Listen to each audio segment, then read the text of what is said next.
Buenos días o buenas tardes, según a la hora en la que se esté emitiendo esta conferencia online. Mi nombre es Javier Zúñiga Crespo, historiador e investigador de la Universidad de La Rioja, en Logroño, España. No quiero pararme mucho en presentaciones, ya que imagino que habréis podido saber más de mí a través del vídeo de presentación que teníamos que mandar. Antes de entrar en materia, quiero reseñar el buen trabajo del equipo organizador del Congreso, que han sabido rehacerse de esta difícil situación que vivimos para poder celebrarlo de manera online y así no quedarnos sin congreso. Muchas gracias en especial a Tatiana, la persona responsable de los becados, de los cuales yo formo parte, y que nos ha facilitado muchísimo las cosas a todos. Entrando ya en la conferencia que voy a impartir versa sobre la figura de Calixto Bernal, un intelectual hispano-cubano del siglo XIX. La inmensa mayoría de los que estáis escuchando esta conferencia desconoceréis su figura, ya que ha recibido casi nula atención por parte de las fuentes historiográficas. A pesar de esto, su figura es de un valor histórico indudable para entender las relaciones hispano-cubanas de la segunda mitad del siglo XIX. Hoy, el aspecto en el que más quiero incidir, relacionado con Calixto, es en su labor de prensa, y cómo su mensaje abolicionista y autonomista influyó en las decisiones de gobierno, tanto a un lado del Atlántico como al otro.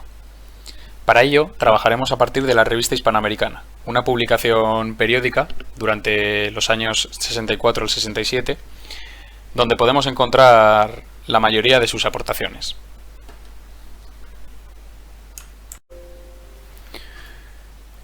Para comenzar, creo que es conveniente hacer unas pequeñas explicaciones sobre el contexto histórico en el que nos situamos, es decir, el desarrollo de la isla de Cuba dentro del sistema imperial español.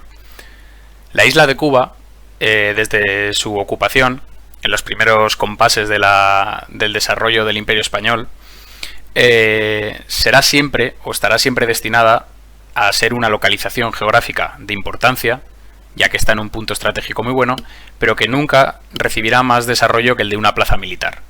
Hablamos de desarrollo en cuanto a fondos, en cuanto a desarrollo demográfico, a producción económica, etc.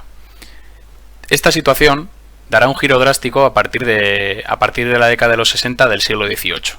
Y principalmente este desarrollo fulgurante lo podemos situar hasta la década de los 20 del siglo XIX.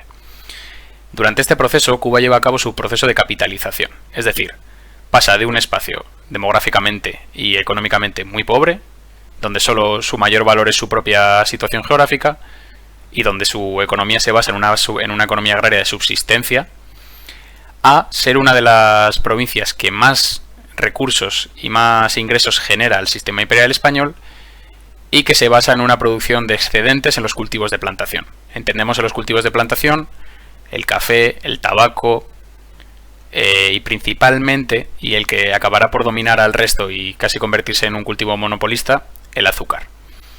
Este desarrollo fulgurante conlleva varios aspectos diferenciales. El primero es una nueva clase social.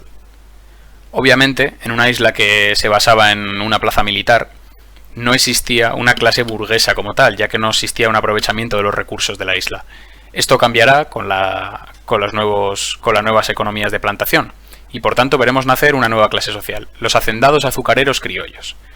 ¿De qué estamos hablando aquí? Estamos hablando de los dueños, en este caso criollos, es decir, con antepasados o que provienen de españoles de la metrópoli y que se han desarrollado, han nacido ya o han unido lazos con personas de Cuba, que ostentarán la propiedad de las tierras y de la producción de azúcar, es lo que llamamos los ingenios azucareros, las grandes plantas de producción de azúcar en Cuba, las cuales empezarán a ser muy rentables económicamente y por tanto producirán una amplia riqueza a sus patronos. Otro aspecto clave va a ser que durante todo este desarrollo de una economía de excedentes en cultivos de plantación, Cuba siempre estará lastrada por una falta de mano de obra, en este caso esclava, ya que la mayoría de la mano de obra que se utilizó siempre en los ingenios azucareros hasta la prohibición de la esclavitud siempre va a ser esclava. Pongo ahí que tiene mayor importancia el número de esclavos que las hectáreas. Cuando hablamos de esto queremos decir que el rendimiento que puede dar un espacio agrario en Cuba en estos años puede ser mucho mayor de lo que daba, ya que se estaba parado o detenido, o más bien se producía un desarrollo más lento porque el número de esclavos no copaba todo el rendimiento que podía dar la tierra, que era mucho.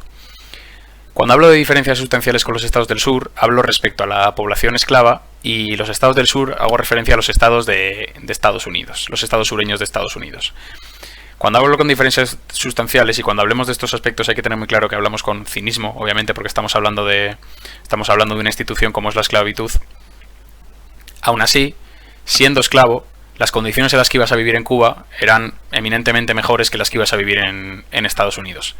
Tanto a nivel de violencia, como a nivel de horas trabajadas, como dureza o como la capacidad de poder ser liberado y pasar a pertenecer, como vemos en el gráfico de la derecha, al estrato de la población llamado los libres de color. En todo este proceso de Cuba será muy importante y será diferencial el hecho de la independencia de Haití. ¿Por qué? Haití en ese momento, a principios del siglo XIX, era la mayor productora de azúcar. Y cuando se independice con una revolución esclava, esta producción azucarera caerá completamente. Quien tomará el testigo y quien le relevará en la producción mundial de azúcar será Cuba, ya que al final las condiciones climatológicas y de tierra son prácticamente iguales. Aún así, este desarrollo de Cuba, sobrevenido por las condiciones del contexto histórico y del contexto económico de su época, siempre se verán o llegarán en un punto, donde es lo que hablamos, el punto que decimos ahí de la necesidad económica contra el cambio de tiempos, en un punto donde ya en el siglo XIX se empiezan a alzar ciertas voces que dicen que igual la institución de la esclavitud y la empresa que conlleva y todo lo que conlleva el trajín de mano de obra esclava desde África y más tarde desde Asia también a las islas de las Antillas, quizás no corresponda con la nueva mentalidad de los tiempos liberales. Es decir, habrá muchas voces ya que abracen la posición abolicionista, y esto hará que Cuba haya llegado tarde o se vea en un enfrentamiento ético con lo que es un desarrollo democrático o un principio de desarrollo democrático contra la necesidad imperiosa que tiene mano de obra esclava para poder hacer funcionar y para poder tener los dividendos y la riqueza que generan sus producciones. Toda esta situación generará una estructura demográfica muy compleja, como vemos en el gráfico de la derecha, con una población blanca que, a pesar de ostentar las mayores escalas en el poder político, en el poder económico y en los poderes de gobierno que ostentan o que se los han dado a través del gobierno de la metrópoli, en realidad no representan ni un tercio de la población de Cuba para el año 1860. Y esto veremos que al final generará una serie de enfrentamientos políticos y más tarde bélicos que llevarán a la final independencia de Cuba en 1898. Entrando ya en la figura de Calixto Bernal. Calixto Bernal nace en 1804 en Puerto Príncipe, lo que hoy en día es Camagüey, ya que luego cambia de nombre, en la isla de Cuba. Es el primero de su linaje, la familia de los Bernal, provenientes de Cádiz, generalmente un linaje relacionado con el derecho y la labor de jurisprudencia dentro del Imperio Español, que por vicisitudes de la vida acaban en Puerto Príncipe al trasladarse la organización del Imperio a Puerto Príncipe. Estará marcado desde pequeño por la enfermedad, ya que sufre dispepsia, una serie de problemas estomacales que le acarrearán problemáticas toda su vida. Eso le conlleva o le acaba produciendo que los médicos de Cuba le recomienden salir a Europa. Sabemos un poco esta medicina natural de los mejores aires de Europa, mejores médicos, etc. Es así como sale, y en un año que no sabemos exactamente cuándo, porque antes de llegar él sale de Cuba en el 41, pero hace una serie de viajes por Europa, visita médicos en Francia, cuando ya ahí decide quedarse en Madrid, y en torno al 44, 45, 46 acaba ya en Madrid. Llega a un Madrid, el cual es un clima intelectual perfecto para la labor teórica, con una explosión de prensa, de pensadores, una relación, un siglo con muchísimo movimiento. Sabemos lo que es el siglo XIX español, hay muchísimo movimiento intelectual, levantamientos, diferentes visiones de los conflictos, el carlismo, el liberalismo, los moderados, etc. a través de la prensa y de la literatura, sobre todo a través de la prensa y de sus artículos sobre su relación o cómo él concibe cómo deben ser la organización de las Antillas, es donde se granjeará el respeto en la metrópoli. Autores como Benito Pérez Galdós le citan en los episodios nacionales como una máxima autoridad en asuntos antillanos. Eso es exactamente la terminología que da Pérez Galdós. También acaba siendo amigo de Cánovas. Los años que José Martí pase en Madrid, él tendrá una fuerte amistad y discutirán mucho. Y eso nos lleva al punto, a la fundación de la Revista Hispanoamericana y a lo que luego veremos que llamamos la Junta de Información. Entrando ya en el aspecto ya concretamente de la Revista Hispanoamericana, antes de hablar de las opiniones que Bernal verte en ella, es importante explicar qué era esta revista. La Revista Hispanoamericana, en el título al principio se llama Política Científica y Literaria, es decir, un poco de temática en principio bastante miscelánea en relación con cultura. Es fundada por Antonio Angulo Heredia y estuvo activa de 1864 a 1867. Son solo 3 años, pero 3 años muy intensos. Para tener claro un poco el impacto o digamos la difusión que llegó a tener esta revista, hay que pensar que era una revista producida en Madrid, pero que llegaba a las principales capitales europeas y de las Antillas. Esto hoy en día parece muy simple, pero en su momento conllevaba una logística y un gasto económico muy amplio. ¿Cómo sabemos esto? A través de la recaudación por timbre, la manera de saber cuánto se exportaba una revista. Sobre todo nos interesa al exterior. En este caso, la publicación con más circulación de ejemplares por correo a las Antillas fue la Revista Hispanoamericana. Es decir, con esto podemos afirmar, como hacen autores como Catherine Davis o Gonzalo Velasco, que la Revista Hispanoamericana en sus años de circulación fue la revista con mayor influencia en la isla de Cuba. Tanto es así que por parte del gobierno conservador sacaron o publicitaron un nuevo periódico, La Isla de Cuba. Un periódico pro gobierno que venía un poco a hacer de contrapunto de la Revista Hispanoamericana e intentar rebatir aquellas opiniones que se mostraban en la Hispanoamericana. Normalmente con una línea editorial muy clara en favor de la política autonomista y abolicionista. Muere a causa, o porque solo dura 3 años. Desde hace unos cuantos años atrás había una política de represión a nivel prensa en España, lo que se llamaba los recortes en libertad llevados a cabo por Cándido Nocedal. Directamente fue el periodo más duro a nivel de libertad de prensa dentro del periodo isabelino, y llegó un punto ya que la revista, como comentábamos, con ideas normalmente contrarias a la opinión del gobierno, tuvo que afirmar que ya la revista no se hacía responsable de las opiniones que decía cada editorial, etcétera. Al final llegó un punto que no era sostenible tener la revista. Aún así, durante estos 3 años, grandes plumas de su tiempo escribían en la revista.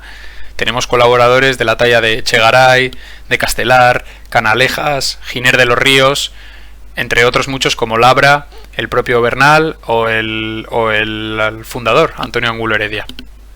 Os he querido traer aquí el párrafo de la primera publicación de la Hispanoamericana, que deja muy claro las ideas o la manera que ellos tienen o lo que quieren ellos hacer, que lo dejan claramente. Afortunadamente, España goza de liberales instituciones que permiten a los ciudadanos ocuparse de los negocios públicos y manifestar libremente sus aspiraciones.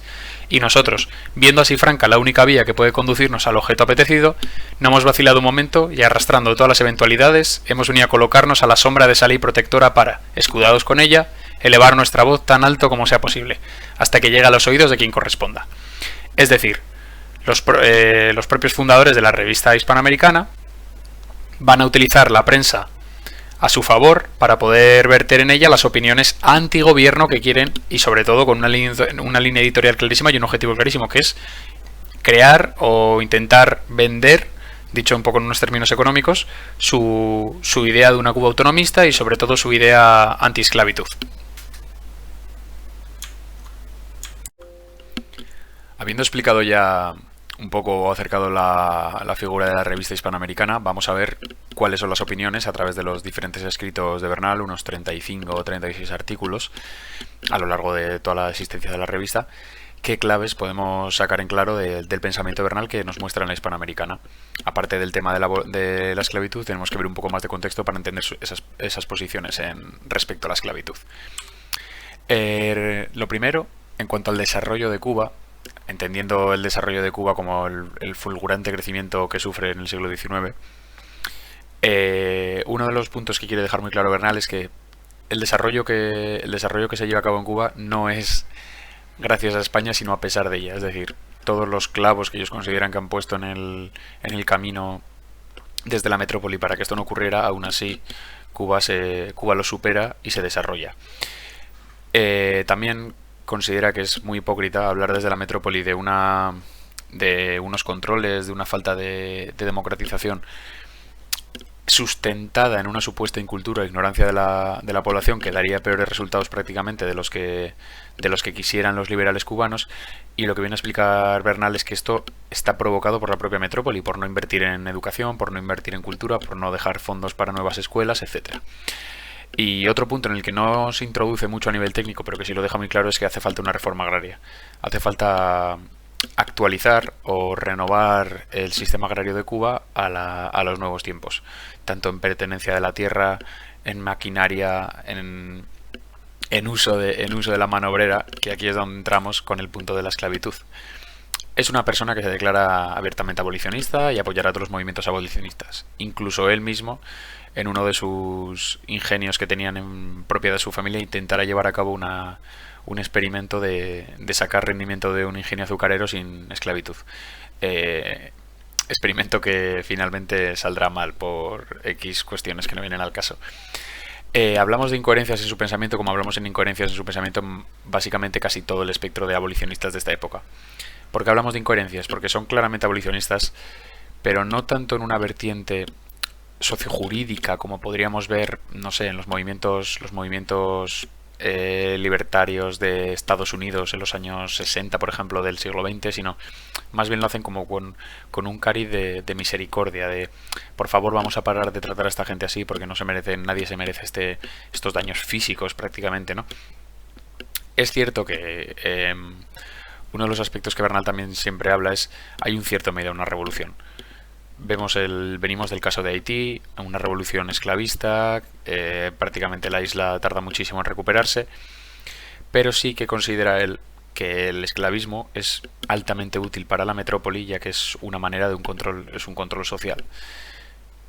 Cuando decimos que se queda en el primer paso nos referimos a eso. La mayoría de las posiciones esclavistas, también obviamente estamos dentro de los primeros compases un poco de los movimientos liberadores contra las discriminaciones por raza, hay un claro componente de hay que abolir la esclavitud, pero luego ¿qué? Porque sabemos, históricamente se ha estudiado, que cuando los esclavos pasan a pertenecer al estrato de los libertos, pasan a coger la figura de los libertos, liberados por sus propios dueños, las condiciones en las que quedan son aún peores. ¿Por qué? Ya no tiene el dueño del ingenio ya no tiene obligación de darles cobijo en su casa, y además simplemente debe pagarles un jornal que en muchos casos es insuficiente o muy por debajo de la cantidad mínima que necesitarían para subsistir en una isla como Cuba. Continuando con esto y relacionado con la esclavitud, Bernal, por eso hablamos también muchas veces de incoherencias, considera que hay que abolir la esclavitud, pero a la vez dice que lo mejor que podía pasar a la isla es que hubiera una masiva inmigración europea. Hay un cierto clasismo aquí, hay un elitismo. La esclavitud es una institución completamente desfasada, pero no nos vendría mal que vinieran bastantes europeos para elitizar un poco la isla o generar otros tipos de grupos sociales que no sean africanos. Un punto que habla interesante es sobre la figura de los campesinos españoles, y viene a decir que para sustentar su opinión de que se puede sacar rendimiento económico sin tener la figura de la esclavitud en los ingenios, considera que los campesinos españoles que por ejemplo pueden estar trabajando en Andalucía en verano no están pasando peores condiciones climatológicas o condiciones menos duras de trabajo que las que están pasando los esclavos en la isla de Cuba. Y cuando se les respondía que muchos de esos esclavos en Cuba llegan a morir, Bernal lo que viene a decir es que mueren mueren principalmente porque no aguantan el trabajo, pero que no lo aguantaría nadie. O sea, eso no es un problema de la calidad del trabajador, sino simplemente las condiciones que se le están dando. Por último, es interesante hablar también de los fundamentos jurídicos que utilizan. Normalmente en las posiciones abolicionistas hay aquellos que apoyan la vertiente penal, es decir, a través de intentar controlar esto a través de nuevas leyes, legislarlo, penas, multas, pero sí que es cierto que esta vertiente acabará por ser normalmente insuficiente, ya que lo único que genera son peores condiciones todavía para los esclavos que vienen de África, ya que lo tienen que hacer a través de... Se vuelve todo muchísimo más oscuro en cuanto al comercio, no se tiene control de cuántos llegan, todo se hace a escondidas. Entonces, eso al que primero le va a venir peor es al propio esclavo que llega en el barco. Y respecto a la representación política de Cuba en Madrid, dice que 4 diputados antillanos, que es lo que normalmente van a tener, es algo contraproducente. ¿Por qué? Porque no son suficientes para cambiar las políticas que se estén aplicando o lo que se decida sobre las Antillas, pero a su vez, al estar allí, digamos que justifican de facto el que se hayan tomado esas decisiones, ya que los diputados antillanos tenían representación y aún así se ha legislado X razón sobre Cuba. A su vez, ya por último, considera que una de las formas de ir hacia una figura autonomista y hacia una figura democratizadora de la isla es trabajar en los gobiernos locales. No se puede legislar desde la metrópoli cualquier tipo de aspecto que debería hacer un ayuntamiento local de una zona del oriente de Cuba, por ejemplo. Por último, y a modo de conclusión, unos pequeños apuntes sobre todo lo que hemos ido viendo en esta presentación. Creo que ha quedado evidenciado tanto los datos como en las grandes personas y en los personajes que participaban en la revista, entre ellos Calixto Bernal, que hay una evidente influencia en la agenda política de la metrópoli por parte tanto de las opiniones de Bernal como de la propia revista en genérico. Uno de los puntos, o digamos la forma que tiene la revista de trampear la política de represión sobre la prensa, es que su propia situación acaudalada, ya que a nadie engaña que la revista estaba llevada por cubanos exiliados, pero por cubanos que cuentan con muchísimo capital, les permite enviar un mensaje liberal. Es decir, se aprovechan de la propia situación en la que ellos tienen, una situación favorecida por su propio caudal económico, les permite enviar un mensaje liberal que de otras formas revistas, digamos, de lo que diríamos del movimiento obrero, no pueden hacer. Calixto Bernal, ya hablando de su figura, es un personaje enormemente respetado en Madrid, principalmente sobre todo en sus posturas sobre política antillana. Y esta figura, esta autoridad que él se convierte dentro de los círculos de Madrid, del Ateneo, de los círculos un poco intelectuales del Madrid de los años 60-70, es que toda esta figura la pone en favor de su mensaje abolicionista. Es decir, él utiliza el respeto que se ha ganado por parte de autoridades también dentro del propio gobierno muchas veces, como puede ser la de Cánovas, para intentar convencer a través de eso, utilizar su argumento de autoridad para dar cabida o para dar un poco más de altavoz al mensaje abolicionista. Las opiniones que se verten o que podemos leer en la Hispanoamericana merecerían o no dan, en este caso no nos dan por la propia idiosincrasia de la presentación, pero merecerían un amplio y un estudio más detallado y más extenso, quizás hasta para una tesis sobre todo lo que muestra Calixto Bernal e incluso la propia revista Hispanoamericana, ya que hasta donde sé yo nunca se ha trabajado a un nivel amplio, a un nivel, lo que digo, de una tesis, de un estudio doctoral, la revista Hispanoamericana. Pues nada más, muchísimas gracias por haber contado conmigo para este congreso. Si se ha alargado o si no lo he conseguido hacer muy entretenido dadas las circunstancias en las que nos ha tocado realizar este congreso, lo siento. Y nada, muchísimas gracias a los que hayáis estado atendiendo.